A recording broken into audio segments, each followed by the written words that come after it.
नमस्कार, मैं उमेश कुमार स्वागत करता हूं आप सभी का आपके अपनी यूट्यूब चैनल एज के नॉलेज एंड मोर पर। मैं आज लेकर आया हूं बहुत महत्वपूर्ण टॉपिक जो कि जेनेटिक्स से ही रिलेटेड है। क्रोमोसोमल बेसिस ऑफ इनहेरिटेंस, आनुवंशिकता के गुणसूत्रीय आधार। इसके माध्यम से मैं चर्चा करूंगा। क्रोमोसोमल थ्योरी ऑफ इनहेरिटेंस, आनुवंशिकता का गुणसूत्रीय सिद्धांत पर मैं बात करूंगा। ये इसलिए ज़रूरी है, आपको इसलिए जानना जरूरी है आनुवंशिकता का गुणसूत्रीय सिद्धांत, क्योंकि इससे पहले आपने जितने भी वीडियो देखे थे उसमें आपको पता चला था कि मेंडल ने जो एक्सपेरिमेंट किए थे उसमें उन्होंने सिर्फ कारक की वंशागतिकी बताई थी। वैसे एक्चुअल में आपको पता होना चाहिए कि मेंडल ने आनुवंशिकी के आधार फैक्टर को बताया था। किसको बताया था? फैक्टर को बताया था। आपको ये पता होना चाहिए। वास्तव में उन्होंने लक्षणों को नियंत्रित करने वाले कारक को एलिमेंट्स नाम दिया था। बाद में चूंकि मेंडल को ये ज्ञान नहीं था कि वो कारक क्या है, कहाँ से आते हैं, किस जगह पाए जाते हैं, ठीक है ना। लेकिन उसने नाम क्या दिया था? एलिमेंट नाम दिया था। बाद में उसे आगे चलकर कारक कहा गया और कारक को ही आगे चलकर जीन कहा गया। आपको ये पता है, ठीक है। तो कारण क्या था कि मेंडल ने जिसको एलिमेंट नाम दिया और उसको ये तक ज्ञात नहीं था कि वो कारक क्या है, कहाँ पर पाए जाते हैं, कहाँ से उसकी उत्पत्ति होती है, किस प्रकार का वो एक्टिविटीज़ करता है। इसका मूल कारण ये था कि उस समय गुणसूत्र के बारे में लोगों की जानकारी नहीं थी। जीन्स के बारे में, डीएनए के बारे में, मियोसिस माइटोसिस का ज्ञान नहीं था बिल्कुल भी लोगों में। फिर भी 1865 ईस्वी में मेंडल ने जो आनुवंशिकता के नियम का प्रतिपादन किया था, वो 1900 ईस्वी तक उसकी पुनर्खोज फिर से किसी जीव विज्ञान में अनेक बार अनेक खोज की गई। आपको ये पता होना चाहिए। 1865 के बाद से लेकर 1900 तक कई खोज हुई, जिसके चलते आनुवंशिकता के गुणसूत्रीय सिद्धांत प्रकाश में आया था और इस दिशा में कई प्रमुख कार्य किए गए थे, जो आगे चलकर क्रोमोसोमल बेसिस ऑफ इनहेरिटेंस बना, आनुवंशिकता की गुणसूत्रीय आधार बना। तो मैं इस वीडियो में आगे जाऊँ इससे पहले रिक्वेस्ट करूंगा कि अगर आपको वीडियो पसंद आता है तो प्लीज़ वीडियो को लाइक करें, शेयर करें, कमेंट करें, और पहली बार आए चैनल पर तो प्लीज़ चैनल को सब्सक्राइब करें ताकि आपको ऐसे वीडियो नए और सिंपल सरल तरीके से एक्सप्लेनेशन का वीडियो आपको जल्दी मिल जाए, ठीक है। तो मैं बात करता हूँ आनुवंशिकता की गुणसूत्रीय सिद्धांत जो प्रकाश में आया 1865 के बाद से लेकर 1900 ईस्वी तक जितने भी कार्य हुए थे, उन सब में अलग अलग साइंटिस्ट का बहुत बड़ा रोल था, ठीक है। जैसे शुरुआत में आता है स्ट्रॉसबर्गर नामक साइंटिस्ट ने 1873 में बताया था कि केंद्रक का निर्माण पहले से निर्मित केंद्रक से ही होता है। मतलब एक न्यूक्लियस का फॉर्मेशन जो होता है पहले से और न्यूक्लियस रहता है उससे ही बनता है। 1875 में, अच्छा नोट कर लेते हैं अपन, क्रोमोसोमल बेसिस ऑफ इनहेरिटेंस के बारे में बात कर रहे हैं, ठीक है। फर्स्ट आप देख लीजिए इसमें स्ट्रॉसबर्गर नामक जो साइंटिस्ट था,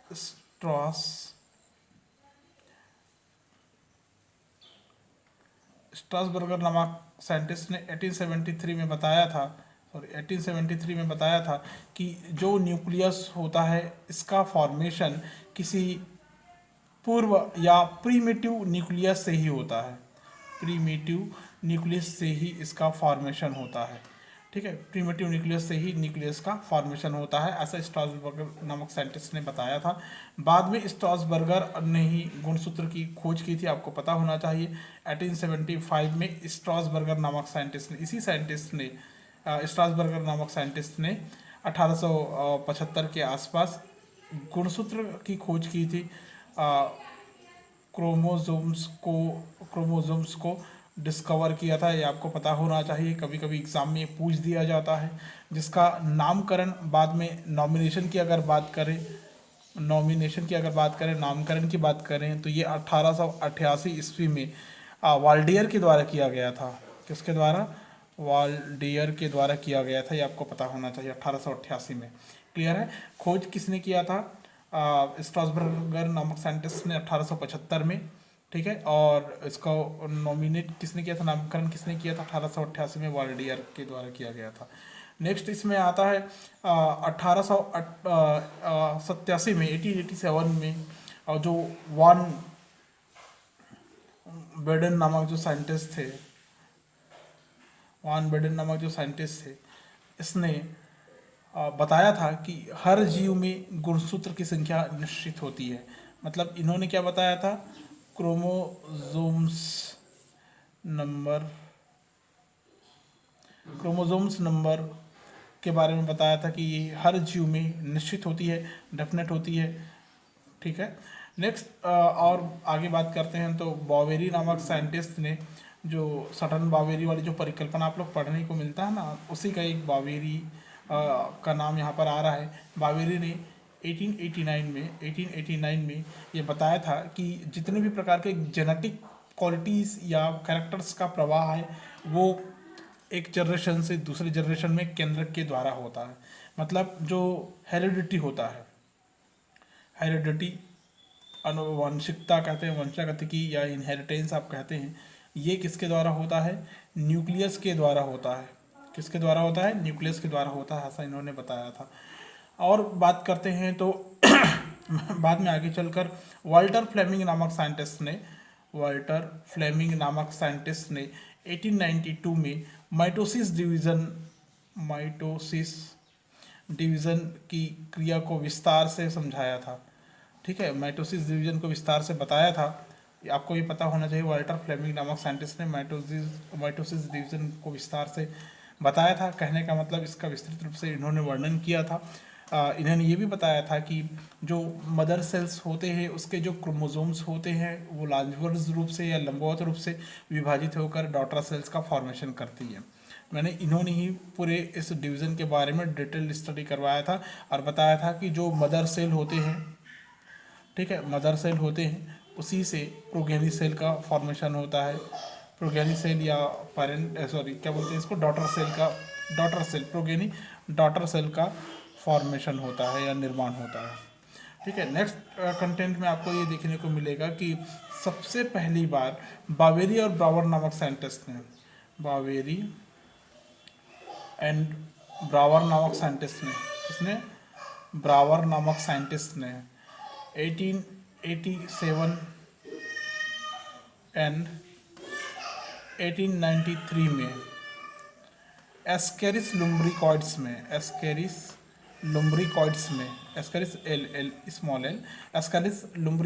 में पहली बार गैमेटोजेनेसिस प्रक्रिया को देखा था।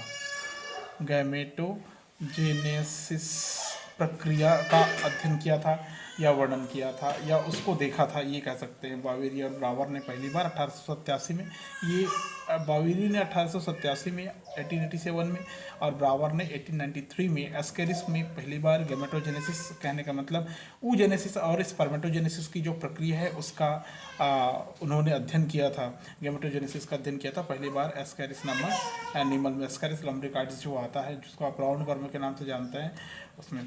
आगे चलकर आता है एक साइंटिस्ट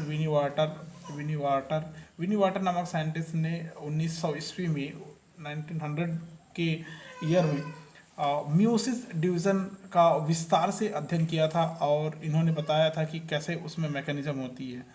मियोसिस डिवीज़न का अध्ययन किया था, मियोसिस डिवीज़न का स्टडी किया था और इन्होंने ही इसकी एक्टिविटी या मैकेनिज्म को बताया था, मैकेनिज्म्स के बारे में बताया था। ठीक है, नेक्स्ट कंटेंट के रूप में आपको ये मिलेगा कि क्रोमोसोमल बेसिस ऑफ इनहेरिटेंस में अब बाद में आगे चलकर सटन नामक साइंटिस्ट ने 1900 ईस्वी में अर्धसूत्र विभाजन के समय इन्होंने बताया था कि जब मियोसिस डिवीज़न होता है, कौन सा डिवीज़न होता है? मियोसिस डिवीज़न जो होता है, ध्यान से सुनने की कोशिश करिए, आप समझने की कोशिश करिए, सारी चीज़ें समझ में आ जाएंगी। इसमें ऐसा ऐसा कंटेंट है जो अलग अलग प्रकार के एग्ज़ाम में बहुत पूछा जाता है, बहुत बार पूछा गया है, तो ये कंटेंट आपको क्लियर होना चाहिए। ये पूरे आनुवंशिक गुणसूत्री सिद्धांत का कह सकते हैं आप कि ये मेन पॉइंट होगा, मेन डिस्कवर होगा, मेन मैकेनिज्म की खोज होगी जो आपको यहाँ पर मिलेगा। तो अच्छे से देखिए, इसको ध्यान से सुनने की कोशिश करिए, आपको फ़ायदा बाद में होगा। सटन 1900 में मियोसिस डिवीज़न के समय जो गुणसूत्र का बिहेवियर होता है और जो मेंडेलियन एलिमेंट होते हैं, मेंडेलियन जो फैक्टर होते हैं, कारक होते हैं, जीन्स के बीच जो स्थानांतरण होता है उसमें समांतरता का पता लगाया था सटन नामक साइंटिस्ट ने। ठीक है, इसमें मियोसिस डिवीज़न के समय इन्होंने बताया था कि मियोसिस डिवीज़न के समय क्या होता है, जो क्रोमोसोमल बिहेवियर होता है, क्रोमोसोमल जो बिहेवियर होता है, इसके आधार पर इन्होंने बताया था कि जो मेंडलियन फैक्टर होते हैं, जीन होते हैं, दोनों के बीच में प्लस मेंडलियन फैक्टर, ठीक है, दोनों के बीच इन्होंने समांतरता का पता लगाया था, सिमिलैरिटीज का पता लगाया था सटन नामक साइंटिस्ट ने। तो ये वो कंटेंट है जो बाद में आगे चलकर क्रोमोसोमल थ्योरी ऑफ इनहेरिटेंस को पुष्ट करेगा, उसको क्लियर कर देगा कि क्या आनुवंशिकता का गुणसूत्री सिद्धांत बनता है और कैसे बनता है। ठीक है, तो आपको ये बेसिस पता होना चाहिए। अगर बेसिस पता नहीं है तो क्रोमोसोमल थ्योरी आप समझने में असमर्थ रहेंगे। तो उम्मीद करूंगा कि ये चीज़ें आपको समझ में आई है और आगे मैं लेके जा रहा हूँ chromosomal theory of inheritance. Video पसंद आ रहा है तो प्लीज़ वीडियो को लाइक जरूर करें, शेयर करना आखिरी में, और चैनल पर पहली बार आए तो सब्सक्राइब जरूर करें ताकि इसी प्रकार की वीडियो आपको हमेशा मिलता रहे। मैं आगे बताने जा रहा हूँ आपको क्रोमोसोमल थ्योरी ऑफ इनहेरिटेंस। ठीक है, ये जो न्यू कंटेंट है ये बहुत इंपॉर्टेंट कंटेंट है, बहुत अच्छे से इसको तैयारी कर लीजिए। ऊपर मैंने हेडिंग लिखा था, नेक्स्ट टाइम फिर से लिख रहा हूँ, क्रोमोसोमल थ्योरी ऑफ इनहेरिटेंस, आनुवंशिकता का गुणसूत्री सिद्धांत बोलते हैं जिसको। ठीक है, ये अलग अलग प्रकार के एग्जाम में अलग अलग बिंदु में पूछा जा सकता है। ये आपको क्लियरली पता होना चाहिए कि क्या गुणसूत्र सिद्धांत है। आपको ये पता होना चाहिए इसका जो सेंट्रल आइडिया होता है वो गुणसूत्र आनुवंशिक गुणों के वाहक होते हैं। इसका जो सेंट्रल आइडिया क्या है, गुणसूत्र जो होते हैं आनुवंशिक गुणों के वाहक होते हैं। कह सकते हैं कि जेनेटिक जो कैरेक्टर होते हैं, आनुवंशिक जो कैरेक्टर होते हैं उसके कैरियर या उसके वेक्टर के समान ही काम करते हैं। कौन? क्रोमोसोम। याद रखेंगे, गुणसूत्र आनुवंशिक गुणों के वाहक होते हैं। इसका जो प्रतिपादन है 1902 में सटन और बावेरी नामक साइंटिस्ट ने स्वतंत्र रूप से किया था। ठीक है, इसको देने का श्रेय जिस साइंटिस्ट को जाता है उस साइंटिस्ट का नाम अभी मैंने लिया। तो वो जो दो साइंटिस्ट है, कौन है दो scientist? Sutton and Bowery. Sutton and Bowery नामक साइंटिस्ट ने 1902 में स्वतंत्र रूप से ये इसका प्रतिपादन किया था, क्रोमोसोमल थ्योरी ऑफ इनहेरिटेंस का। इसी के बेस पे आपको आगे पढ़ना है कि क्या बताया सटन और बावेरी नामक साइंटिस्ट ने। इन्होंने देखा था कि देखो, अब साइंटिस्ट तो कई हुए, अलग अलग प्रकार के एक्सपेरिमेंट किए, अलग अलग प्रकार, मेंडल के बाद की बात कर रहा हूँ मैं। मेंडल के बाद अलग अलग साइंटिस्ट ने मेंडल को ही आधार मानकर अलग अलग प्रकार के कार्य किए, तब जाके ये आनुवंशिकता का गुणसूत्री सिद्धांत अस्तित्व में आता है।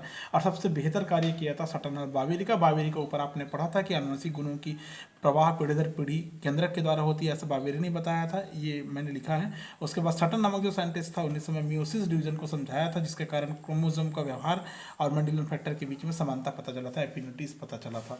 ठीक है, तो इन्होंने बताया था कि अर्धसूत्री विभाजन के समय जो गुणसूत्र का व्यवहार होता है, जिनसे या कारक के एक पीढ़ी से अगली पीढ़ी में जाने में स्पष्ट संबंध न पाए जाते हैं।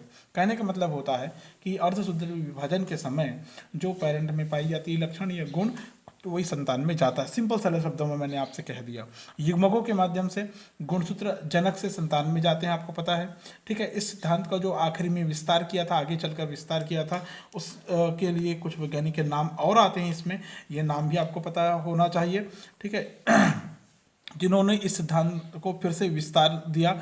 बाद में मॉर्गन नामक साइंटिस्ट आया आगे, मॉर्गन और स्टर्ट वांड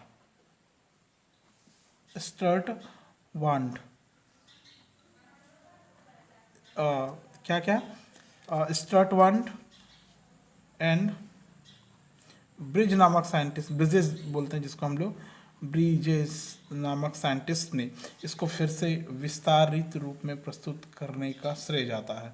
फिर से विस्तार दिया था इन्होंने। ठीक है, तो देखिए इस सिद्धांत के आधार पर, आनुवंशिकता के गुणसूत्री सिद्धांत के आधार पर मुख्य बिंदु क्या क्या मिलता है आपको। सबसे पहले पॉइंट में हम अगर जाएं, देखिए मैं बोलूँगा ज़्यादा, लिखूँगा कम, ध्यान रखेंगे, इसलिए क्योंकि आपको ज़्यादा अच्छे से क्लियर हो, वीडियो ज़्यादा लंबा ना हो, इसलिए मैं ज़्यादा शब्दों का प्रयोग नहीं करूँगा लिखने के लिए, लेकिन बोलूँगा पूरा पूरा।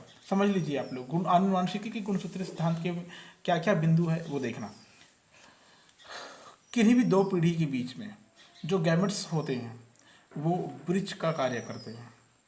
ठीक है ना, क्या? जो गैमेट्स होते हैं, gametes are link between two generation, दो जनरेशन के बीच में जो गैमेट्स या युग्मक होता है वो किसके समान काम करता है? लिंक के समान काम करता है। लिंक बिटवीन, लिंक का के लिए शब्द प्रयोग किया गया है, ब्रिज के समान काम करता है। ब्रिज मतलब सेतु के समान काम करता है, दोनों को जोड़ने वाला। कहने का मतलब ये है कि जो पेरेंट्स में कारक है वो गैमेट्स में जाते हैं और गैमेट्स के द्वारा संतान का फॉर्मेशन करते हैं, तब जाके संतान में अलग से लक्षण आपको दिखाई देता है। मतलब कह सकते हैं कि आनुवंशिक सूचनाएं गैमेट्स के द्वारा ही एक पीढ़ी से दूसरी पीढ़ी में पहुंचती है, इसका मतलब यही होता है। ठीक है, नेक्स्ट के बारे में बात करें, मैं इसी में आगे इसे मैं शो कर रहा हूँ। जो जाइगोट का फॉर्मेशन होता है वो गैमेट्स के कंजुगेशन से होता है। ठीक है, गैमेट्स कंजुगेशन के फलस्वरूप किसका निर्माण होता है? गैमेट्स कंजुगेशन के फलस्वरूप किसका निर्माण होता है? जाइगोट का फॉर्मेशन होता है। जाइगोट का फॉर्मेशन होता है, ये आपको पता होना चाहिए। ठीक है, अब जाइगोट का निर्माण होता है, कहने का मतलब जो स्पर्म होता है वो जाइगोट में केवल अपना केंद्रक ही प्रदान करता है, लेकिन जो जेनेटिकली दोनों ही जो गैमेट होते हैं, दोनों जो गैमेट मतलब ओवम अंडाणु और स्पर्म शुक्राणु, ये समान रूप से संतति को प्रदान किए जाते हैं। शुक्राणु जाइगोट में केवल अपना केंद्रक ही प्रदान करता है। शुक्राणु केंद्रक में केवल केंद्रक अपना ही वाला प्रदान करता है जाइगोट के लिए। ठीक है, और कहने का मतलब दोनों प्रकार के युग्मक अपना अपना केंद्रक जाइगोट को प्रदान करता है। अर्थात आनुवंशिक गुण युग्मकों के केंद्रक में निहित होते हैं। किसमें निहित होते हैं? याद रख लीजिए, आनुवंशिक गुण युग्मकों के केंद्रक में निहित होते हैं, याद रखेंगे। ठीक है, नेक्स्ट कंटेंट ये आता है इसमें कि जो गुणसूत्र होते हैं, जो क्रोमोसोम होते हैं, वो हमेशा कहाँ पर पाई जाती है आपको पता होना चाहिए। ठीक है, आपको मैं कहूँ कि युग्मक के केंद्रक में पाए जाते हैं। ठीक है, गैमेट्स न्यूक्लियस में, गैमेट्स के न्यूक्लियस में क्या पाए जाते हैं? क्रोमोसोम पाए जाते हैं, आपको पता होना चाहिए। Chromosomes are present, chromosomes present होता है, उपस्थित होता है। अर्थात आप समझ सकते हैं कि केंद्रक में पाए जाने वाले आनुवंशिक गुण को निर्धारित करने वाले जीन्स या कारक गुणसूत्र पर ही पाए जाते हैं। क्लियर है? नेक्स्ट इसमें आता है, इस सिद्धांत के अनुसार, क्रोमोसोमल थ्योरी ऑफ इनहेरिटेंस के अनुसार, कि इसमें जो गुणसूत्र की संख्या वो निश्चित होती है। मतलब chromosomes number of animals definite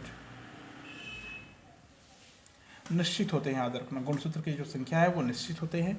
मतलब आप समझ सकते हैं कि प्रत्येक गुणसूत्र की जोड़ी जीव में लक्षणों के विकास में अपनी भूमिका अदा करता है। इस बात को ये ऐसे प्रमाणित कर सकते हैं आप, गुणसूत्र की संरचना और संख्या में परिवर्तन होने से लक्षणों का विकास प्रभावित होता है।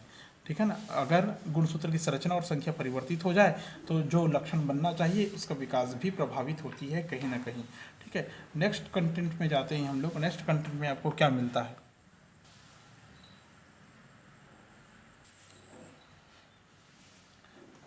देखिए, नेक्स्ट में क्या मिलेगा आपको? जो डिप्लॉयड सेल्स होंगे उसमें जो क्रोमोसोम्स और जीन्स होंगे वो हमेशा पेयर्ड होंगे। ये पहचानने का तरीका है। कई बार बोलते हैं कि बच्चे डिप्लॉयड और हैप्लॉयड क्या है? डिप्लॉयड द्विगुणित, इंग्लिश में, हिंदी में आप द्विगुणित पढ़ते हैं। ठीक है, तो जो डिप्लॉयड है इसमें जो गुणसूत्र होते हैं, क्रोमोसोम होते हैं, क्रोमोसोम्स जो होते हैं वो हमेशा पेयर्ड होते हैं। कैसे होते हैं? पेयर्ड होते हैं, जोड़े में पाए जाते हैं। ठीक है, नेक्स्ट कंटेंट के रूप में आपको मिलेगा कि जो गैमेट होते हैं उसमें क्रोमोसोम और जीन्स की संख्या आधी रहती है। कहने का मतलब हर gametes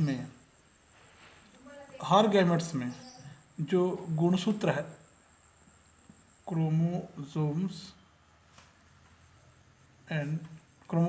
and genes are half. ठीक है, आधी हो जाती है। कहने का मतलब ये है कि जो गैमेट का फॉर्मेशन होता है उसमें गुणसूत्र जो पीरियड में बताया गया वो यहाँ पर आके आधी हो गई, यहाँ पर आके कैसे हो गई, आधी हो गई। समझ में आ गया। अर्थात आप ये कह सकते हैं कि गैमेट में सिंगल रूप में ये पाए जाते हैं, गैमेट में सिंगल रूप में ये पाए जाते हैं, इकहरे रूप में ये पाए जाते हैं।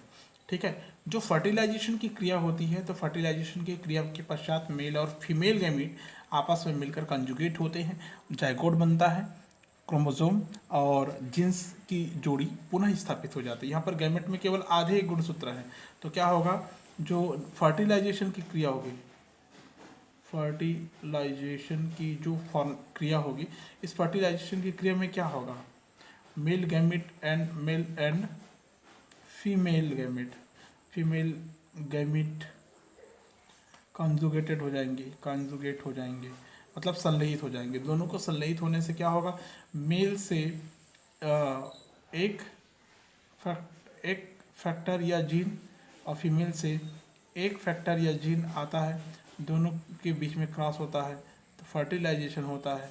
फर्टिलाइजेशन के पश्चात जाइगोट का फॉर्मेशन होता है, और ये जो जाइगोट होता है ये 2n अवस्था वाला होता है, मतलब डिप्लॉयड होता है, द्विगुणित अवस्था वाला होता है। मतलब यहाँ पर फिर से वो पेयर्ड या वो जोड़ी स्थापित हो जाता है जो जनक में होता है। ठीक है।